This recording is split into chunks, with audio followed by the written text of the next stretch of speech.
নিভা নিভা দেখুন বাইরে থেকে মাকে দর্শন করে করছি, সেটাও আপনাদের ট্রেনের কার্যালয় অফিসে স্বামী বিবেকানন্দর একটা ছবি ফুটিয়ে তুলেছে, কত সুন্দর।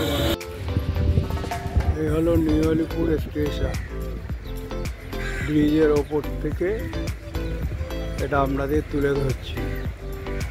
ট্রেনের অপেক্ষায় রয়েছি, শিয়ালদার ট্রেন এলে চলে যাব।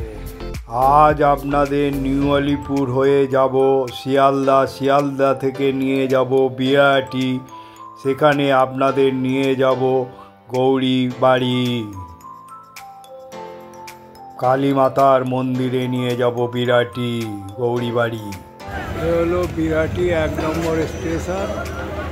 এই 1 নম্বর থেকে বেরিয়ে আপনাদের কালী মন্দির নিয়ে যাব, চলুন। এখান থেকে অটো ধরে কালী মন্দির নিয়ে যাবো, চলুন।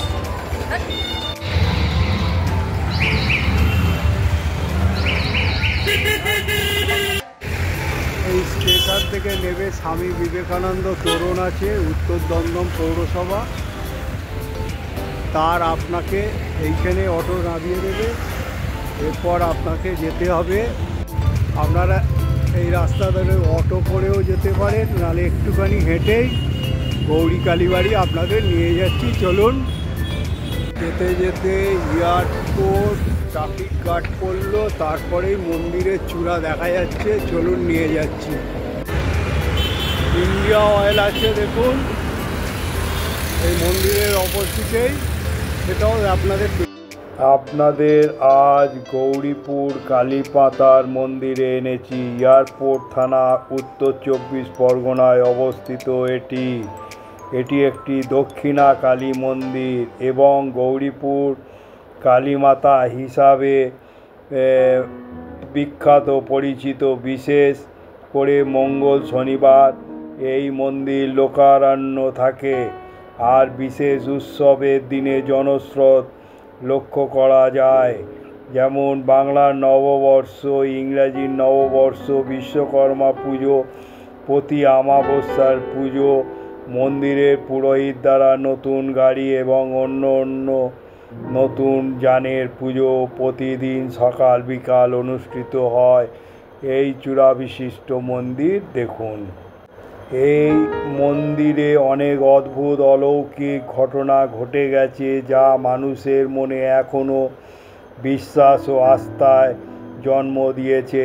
এই মন্দির ঘিরে স্বর্গীয় গিরিশপতি চট্টোপাধ্যায় মহাশয়, যিনি নিজে ব্যক্তিগত জীবনে খুব ধার্মিক, সৎ ও শান্ত স্বভাবের ছিলেন, কিছু স্থানীয় মানুষের সহায়তায় ও নিরবিচ্ছিন্ন প্রয়াসে বাঁশের চালাঘরে মন্দিরটি স্থাপন করে নিত্য পূজা শুরু করেন।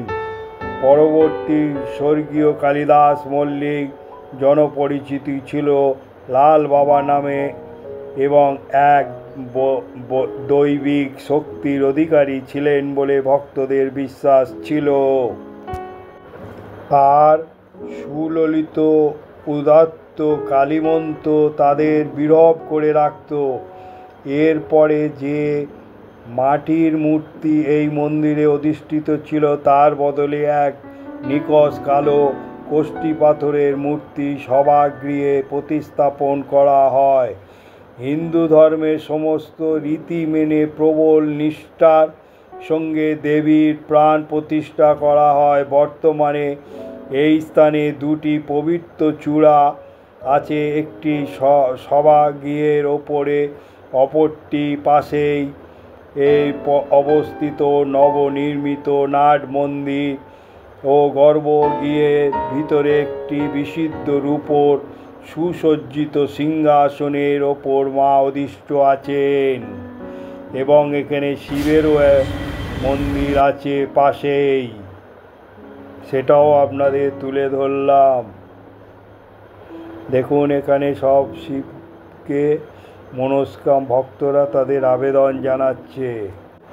বিশ্বাস ও ভক্তকুল এই জাগ্রত কালী মাতার অলৌকিক দৈবিক শক্তিকে দৃঢ় বিশ্বাস রাখেন এই মন্দিরে বিশ্বাসী ভক্তরা জাতি ধর্ম উচ্চ নীচ ধনী দরিদ্র নামী অনামী নির্বিশেষে নিয়মিত শ্রদ্ধার সঙ্গে পূজা দিয়ে যান। আগে মায়ের ভোগে নিয়মিত পাঁঠা বলি দেওয়া হতো, পরে তা বন্ধ করে দেওয়া হয়। বর্তমানে মাকে বিশুদ্ধ নিরামিষ ভোগ উৎসর্গ করা হয়।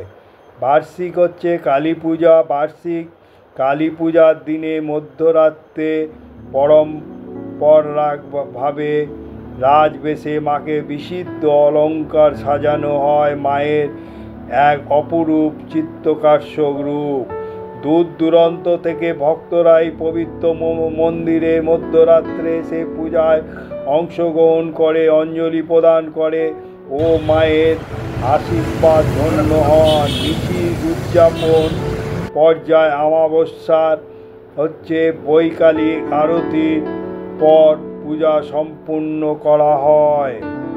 এই মন্দিরে প্রত্যেক দিন উষা লগ্নে মঙ্গল আরতির সাথে উন্মুক্ত হয়।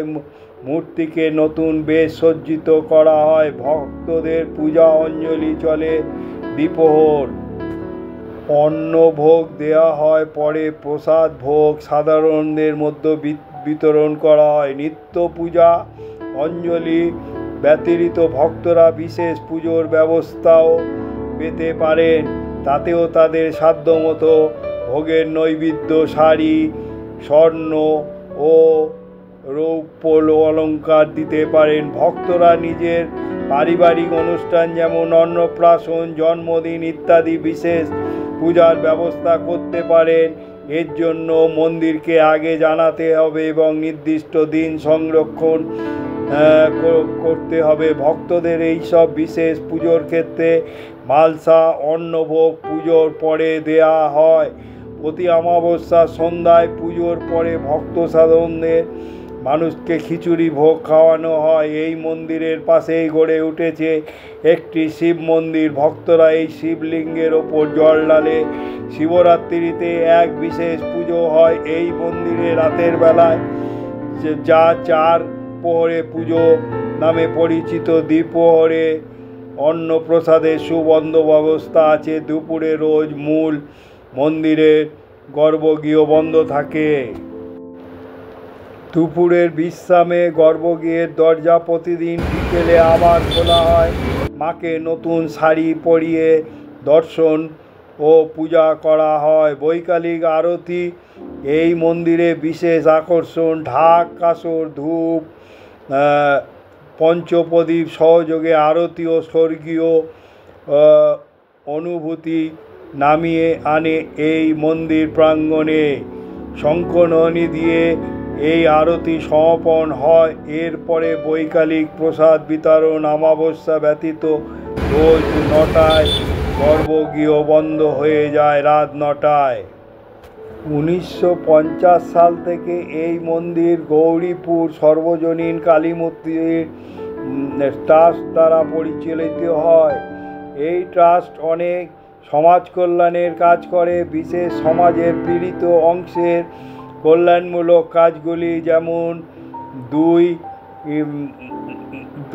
মহিলাদের শাড়ি দান, 2 পরিবারের কন্যা বিবাহ, বেনারসি দান, দুস্থদের চিকিৎসা সাহায্য ও ওষুধ দান, আর বালক বালিকা শিক্ষা সাহায্য, পুস্তক বিতরণ, প্রাকৃতিক বিপর্যয় বিভিন্ন রকমের সাহায্য ইত্যাদি। এই ট্রাস্টের 24 ঘন্টা অ্যাম্বুলেন্সের ব্যবহার করে এই রুগীদের জন্য মাতৃ আশিস ভবন সেবা কেন্দ্র হচ্ছে। এ ট্রাস্টের পরিচালনা একটি সহ প্রতিষ্ঠান। ডাক্তারদের মেডিকেল ইউনিট, কম্পিউটার শিক্ষা ও লাইব্রেরি, কবিরাজ ও চিকিৎসা, মনোরোগ চিকিৎসা ইত্যাদি আমাদের ট্রাস্টের পরিধির মধ্যে পড়ছে। এইগুলো এই গৌরীপুর হচ্ছে কালী মন্দির ট্রাস্ট। সব তুলে দিচ্ছে ভক্তরা এসে, দেখুন সেটাও আপনাদের তুলে ধরলাম।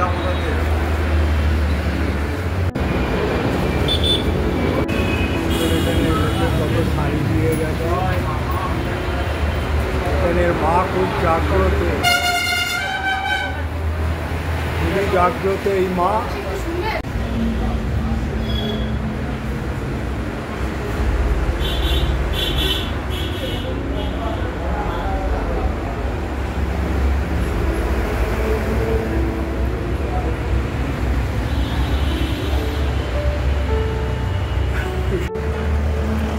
এই কালীবাড়ি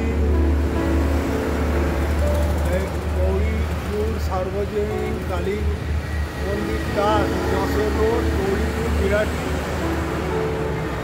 এনাদের ফোন নাম্বার আছে। মাতৃহাসি সুলভ চিকিৎসা কেন্দ্র, এদের চিকিৎসা কেন্দ্র আছে, সেগুলো দেখুন। একে মিত্র স্ত্রী রোগ জেনারেল সোম বুধবার 6টা থেকে 8টা, আর ডক্টর ঈশা নস্কর স্ত্রী রোগ বৃহস্পতিবার মানে 5টা 30 থেকে 6টা 30। রঘুনাথ শাহ হোমিওপ্যাথি মঙ্গল বৃহস্পতি শনি 5টা থেকে 6:30। প্রতিমা ঘোষ হোমিওপ্যাথি সোম বুধ শুক্র বিকাল 4টে থেকে 5টা 30। অমিতাভ চক্রবর্তী হোমিওপ্যাথি 4টে 30 থেকে 5টা 30। আর রাজু সাহা এগুলো বসে, এগুলো মানে সেবামূলক কাজের সঙ্গে এরা যুক্ত। এদের কার্যালয় অফিসে স্বামী বিবেকানন্দের একটা ছবি ফুটিয়ে তুলেছে, কত সুন্দর। এখানে রামকৃষ্ণদেব এবং মা শারদাকেও ফুটিয়ে তোলা হয়েছে। দেখুন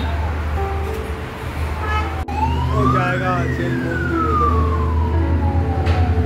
এই মন্দিরের হচ্ছে এরিয়া, এই হচ্ছে এরিয়া মন্দিরে।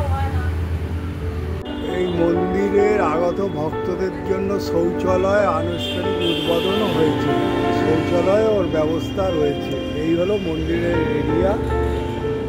এই হলো ভোগঘর, মন্দিরে হলো ভোগঘর, সেটাও আপনাদের তুলে ধরলাম। এই হলো সেবামূলক কাজ, এই হলো ডক্টর বসে এখানে দুস্থদের জন্য শাড়ি সেগুলো। এবারে আমাকে প্রসাদ দিলেন এখানকার কমিটির লোকেরা, তা আমি এবারে তৃপ্তি ভরে প্রসাদ গ্রহণ করব, সেটাও আপনাদের কাছে তুলে ধরলাম। প্রসাদের মধ্যে আছে অন্ন, তরকারি আর পায়েস, পরামান্ন। চলুন আমি এবারে প্রসাদ গ্রহণ করি। এখানে এক জলাশয় আছে এই গৌরীপুর, বিরাটি গৌরীপুর কালীবাড়িতে, গৌরী কালীবাড়িতে দেখুন। আর এখানে জলাশয়, অনেকে হাত পা ধুয়ে করে তারপরে পুজো দিয়ে তারপরে এইখানে ধূপ মোমবাতি জ্বালারও ব্যবস্থা রয়েছে এই জলাশয়ের ঘাটের ধারে, সেটাও আপনাদের তুলে ধরে।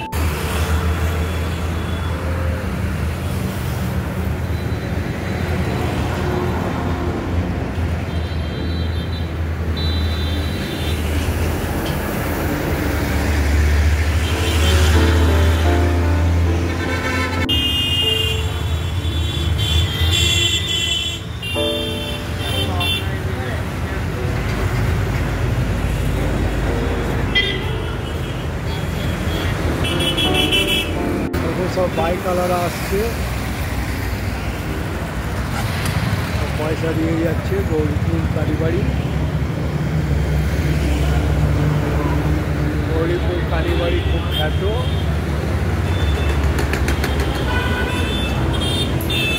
1 টাকার ডালা হচ্ছে মিষ্টি, আলতা, সিঁদুর, ধূপকাঠি, মোমবাতি, 3 রকমের ফল, 101 টাকা। নামটা দেবো, নামটা দোকানের নাম দেবো আগামী দিন সৌরভ মিষ্টান্ন ভান্ডার। কি? সৌরভ মিষ্টান্ন ভান্ডার। তাহলে সৌরভ মিষ্টান্ন ভান্ডার এই দোকানের নাম হবে, এবং এখানে এসে পুজোর সামগ্রী সবই পেয়ে যাবে। ফল, আলতা, সিঁদুর, শাঁখাপলা, অরিজিনাল ফাইবারের কাপড় সব পাবে। আর যার যেরকম সামর্থ্য সে হ্যাঁ। সেরকমভাবে পুজো দিতে পারবে। তাহলে এই দিদির কাছে এসে ফুল পেয়ে যাবে। আপনারা এই গৌরী কালীবাড়িতে এলে এই দিদিদের কাছে ফুল পেয়ে যাবেন। নিভা নিভা দেখুন, বাইরে থেকে মাকে দর্শন করে করছি, সেটাও আপনাদের দেখ। নমস্কার বন্ধু, এই বিরাটির গৌরীপুর কালীমাতা মন্দির ব্লগ দেখার পর আপনারা একটা করে লাইক, যত শেয়ার করবেন, পশ্চিমবঙ্গে কত মন্দির আছে সেগুলো জানতে পারবে। আর এখনও যারা সাবস্ক্রাইব করেননি, সাবস্ক্রাইব করলে আইকন বোতামটা টিপে দেবেন। আমি যখনই কোনো ব্লগ বানাবো আপনারা পেয়ে যাবেন। আপনারা ভালো থাকুন, সুস্থ থাকুন, এই বলে আমি আপনাদের ব্লগটা এখানে শেষ করে আমি আমার গন্তব্যস্থলে চললাম। জয় মা কালী।